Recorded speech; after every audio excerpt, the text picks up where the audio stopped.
Europe is Coming, 35e épisode, que l'été profite à tous pour réfléchir sur l'Europe. Bonjour Erwan. Bonjour le radio.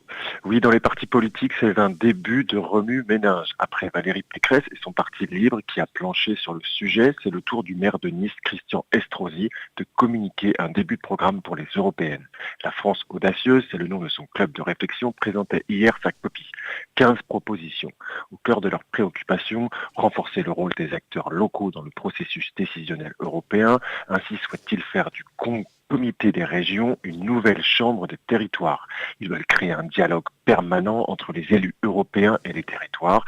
Deuxième axe, mettre un stop à la surtransposition des directives et normes européennes. Chose assez peu commune à droite, Estrosi et ses amis proposent que toutes les décisions passent par un vote à la majorité qualifiée, que l'on en finisse pour de bon avec l'unanimité.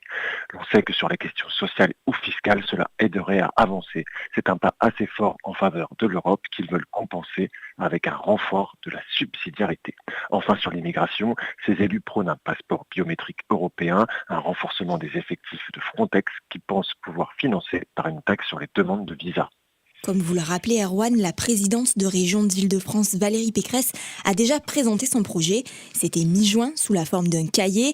En filigrane, c'était une attaque plutôt frontale et pour tout dire l'opposé de la vision de Laurent Wauquiez.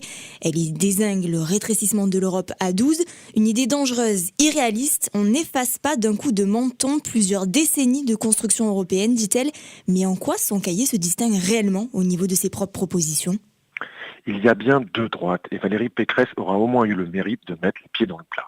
Elle propose la création d'un titre de transport permettant à tous les jeunes de voyager gratuitement en train durant un mois l'année de leurs 18 ans, la généralisation de l'exit tax pour remédier à l'optimisation fiscale à nos frontières. Elle met en avant la lutte sans concession contre le dumping fiscal, social ou environnemental entre les 27, plaide l'ouverture enfin réciproque des marchés. D'ailleurs, en ce même domaine, les entreprises étrangères condamnées pour vol de propriété intellectuelle se verraient interdire l'accès au marché public européen. Enfin, la présidente de la région affirme indispensable une Europe de la défense à laquelle chaque État devrait obligatoirement contribuer.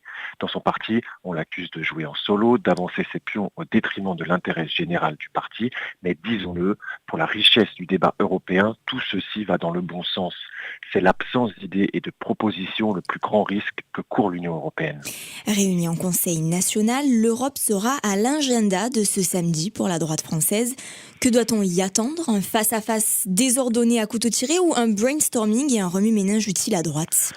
On va le voir, mais les Républicains se retrouvent samedi à Menton, dans les Alpes-Maritimes, à 7 km de Monaco.